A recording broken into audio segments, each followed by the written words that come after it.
बच्ची अपने माँ के साथ सो रही होती है। मैं आपको बता दूं कि ये बच्ची नहीं बच्चा है, बस इसके बाल बड़े हैं। तो बच्चे का नाम होता है जैक एंड मॉम का नाम होता है जॉय। जैक इस मूवी में नरेटर भी है। तो वो बताता है कि जब वो पैदा होने वाला था तब उसकी मॉम जोर जोर से रो रही थी और ज़ॉम्बी बन गई थी। फिर हेवन से एक रोशनी आई और मैं पैदा हो गया। फिर वो उठता है और रूम में रखी हर चीज को हेलो करता है और टेबल, प्लांट और बाकी चीजों को गुड मॉर्निंग विश करता है। उस रूम में हर चीज होती है, जैसे कि किचन, बाथरूम, बेड, वॉशरूम और ऊपर एक खिड़की होती है जिससे कि सूरज की रोशनी आती है। उस रूम से आवाज बाहर नहीं जाती थी क्योंकि वो साउंड प्रूफ होता है।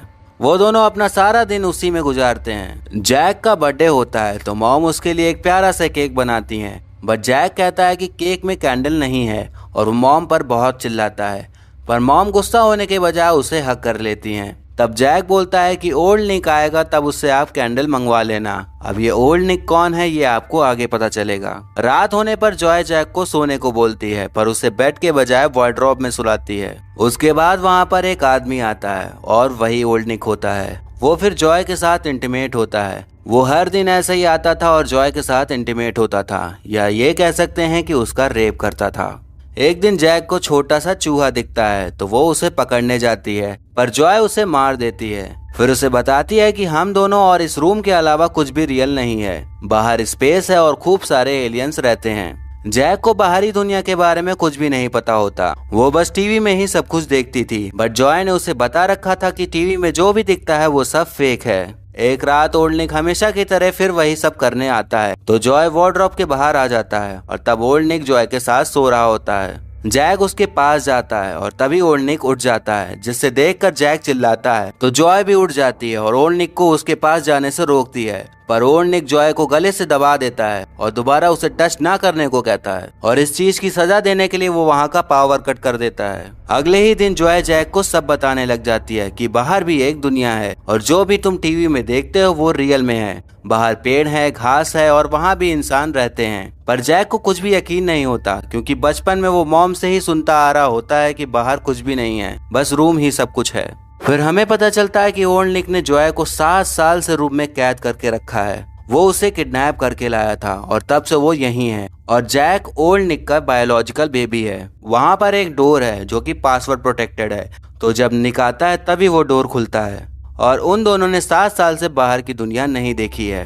फिर जॉय वहाँ से निकलने के लिए प्लान करती है। वो जैक को गर्म पानी से उसकी बॉडी को गर्म कर देती है ताकि जब ओल्ड निक आए तो उसे बुखार है समझकर उसे हॉस्पिटल ले जाए और वहाँ पर जैक हेल्प के लिए किसी को बोल दे। पर जब निक आता है तो वो दवाइयाँ लाने की बात करता है पर जैक को हॉस्पिटल नहीं ले जाता, तो ये प्लान फेल हो जाता है। अब वो एक और प्लान करती है जो कि थोड़ा सा रिस्की होता है। वो जैक से कहती है कि उसे मरा हुआ प्रिटेंड करना है ताकि जब निक आए तो वो उसकी बॉडी बाहर ले जाए कहीं दफनाने के लिए, और जब वो अपना ट्रक चला रहा हो तो उसके रुकते ही वो वहाँ से कूदकर हेल्प मांगे। तो जॉय उसे एक कारपेट पे रोल करके फिर उसमें से निकलने की जैक को प्रैक्टिस कराती है। जॉय का प्लान होता है कि अगर जैक कारपेट में फोल्ड रहेगा तो निक उसको डेड बॉडी समझेगा और उसको देखेगा नहीं। तो निक वहाँ पर आता है तो जॉय वहाँ पर रोने का नाटक शुरू कर देती है और उसको पेड़ों के पास दफनाने को कहती है।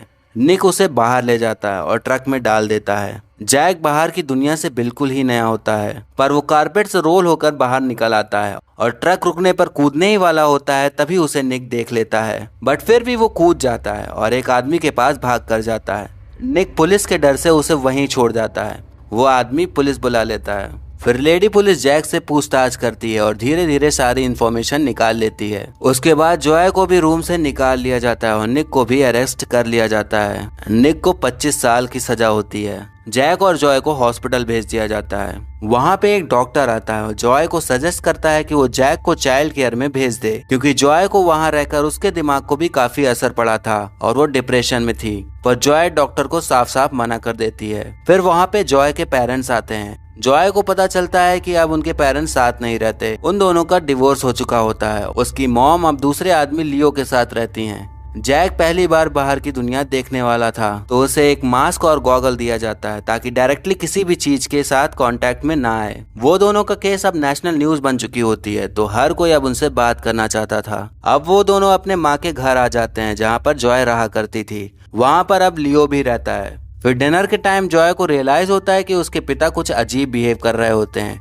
तो पता चलता है कि वो जैक को नहीं पसंद करते हैं, वो उसे अपना ग्रैंड चाइल्ड नहीं मानते और वहाँ से चले जाते हैं। जैक को इस बड़ी सी दुनिया में एडजस्ट होने में दिक्कतें हो रही थी। वो अपनी सारी बातें जॉय से ही करती थी और रूम में वापस जाने को भी कहती थी। जॉय खुद ही अब डिप्रेशन में जाने लगती है क्योंकि वो 7 साल से गायब थी और जब वो यहाँ रहती थी तब वो टीनेजर थी। वो अपनी पुरानी फोटोज देखती है तो सोचती है कि उसके सारे फ्रेंड्स नॉर्मल लाइफ जी रहे हैं, सब शादी कर रहे हैं, डेट कर रहे हैं, अच्छी लाइफ जी रहे हैं। और फिर इन सब चीजों का गुस्सा वो अपने मॉम से बहस करके उतारती है। जॉय को जैक की भी टेंशन हो रही होती है क्योंकि वो किसी से भी घुल मिल नहीं रही होती, बस वो अपने में ही रहती है। जॉय का एक फैमिली लॉयर होता है, वो सजेस्ट करता है कि जॉय को एक इंटरव्यू देना चाहिए, इससे उसे पॉपुलैरिटी भी मिलेगी और फाइनेंशियली हेल्प भी मिल जाएगी। जॉय इंटरव्यू देने के लिए तैयार हो जाती है, बट उसमें जॉय से काफी क्वेश्चंस पूछे जाते हैं, जैसे कि जब जैक पैदा हुआ तो उसे अपने पास ही क्यों रखा, उसे निक से कहकर कहीं चाइल्ड केयर में भेज देने को क्यों नहीं कहा, क्या उसने अपना अकेलापन दूर करने के लिए जैक को अपने पास रखा।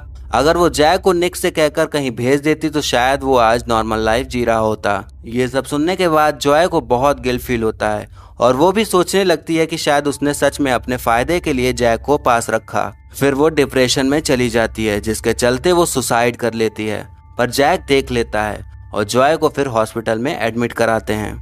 जॉय अपनी मॉम को बहुत मिस कर रहा होता है, वो चाहता है कि वो उसके पास आ जाएं। वो ग्रैंड मॉम से कहकर अपने बाल कटवा लेता है और उन्हें जॉय के पास भिजवा देता है क्योंकि उसे लगता था कि उसके लंबे बाल उसे हिम्मत देते हैं तो जॉय को भी जल्दी से ठीक होने की हिम्मत मिलेगी। फिर जैक धीरे धीरे माहौल में घुलने लगता है, वो सबसे बातें करना शुरू कर देता है। वो लियो के पेट डॉग सीमस से भी मिलता है और फिर अपने ही एज का वो फ्रेंड भी बनाता है। तब मॉम वापस आ जाती हैं और उसे सॉरी बोलती हैं और उसके साथ हमेशा रहने का प्रॉमिस करती हैं। जैक मॉम से कहता है कि उसे एक बार रूम पर जाना है तो उसके कहने पर उसे ले जाती हैं। वहाँ पर जो भी सामान होता है वो पुलिस ले जा चुकी होती है। जैक को ऐसा लगता है कि रूम बहुत छोटा हो गया है और रूम अब रूम नहीं क्योंकि डोर खुला हुआ है और वो वहाँ पर बची हुई चीजों को बाय बोलता है और वहाँ से चला जाता है और मूवी यहीं पर खत्म हो जाती है। तो हमें इस मूवी में किडनैपिंग के बाद की स्टोरी बताई गई है कि जब कोई किडनैप हुआ इंसान सालों बाद रेस्क्यू किया जाता है तो सोसाइटी और फैमिली मेंबर्स